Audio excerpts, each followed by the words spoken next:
kapag ikaw nasanay ka sa mahaba, minsan nasasabi ka lang, ano pa bang pakiramdam makahawak ng maiksi? Ikaw ba? Nagsasawa ka ba kapag minsan maiksi, tapos parang gusto mong maiksian pa? Baga parang ibig mong sabihin, minsan ba namimiss kong makahawak ng mahaba? Oo naman, kasi minsan nakakasawa na puro na lang maiksi. So minsan naghahanap ka ng mahaba, yung malapad, tapos medyo maitim. Gusto pa naman natin pag hinagod mo. Oo. Masarap sa pakiramdam. Correct. Kapag ikaw nasanay ka sa mahaba, minsan nasasabi ka lang, ano pa bang pakiramdam makahawak ng maiksi? Hindi tayo makontento talaga. No? Nasanay ka sa mahaba, nasanay ka sa medyo mabigat, nasanay kasi ako sa mahaba. Okay. So naku-curious ako, ano bang pakiramdam makahawak ng maiksi, ng maliit.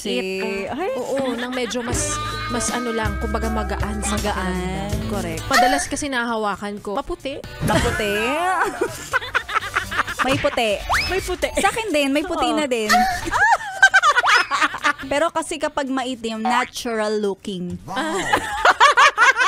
Yun naman kasi talaga ang natural. Oo, natural. Lalo na sa Pilipino. Dapat talaga, di ba parang kapag Pinoy, dapat Pag Pinoy, maitim. mas maitim. Ano ba pinag-uusapan namin ni Laika Barista? Kung kayo ba ay nagsasawa kapag maiksi? At ang pinag-uusapan natin ay buhok. Napayes ka ba? Sa napanood mo, yes friend? Alam mo na ang gagawin mo, ha? Hit like and subscribe. And click the notification bell para ma-update ka namin. Kung gusto mo, mag-comment ka pa. Hindi ka namin iisnabin. Go, yes, friend!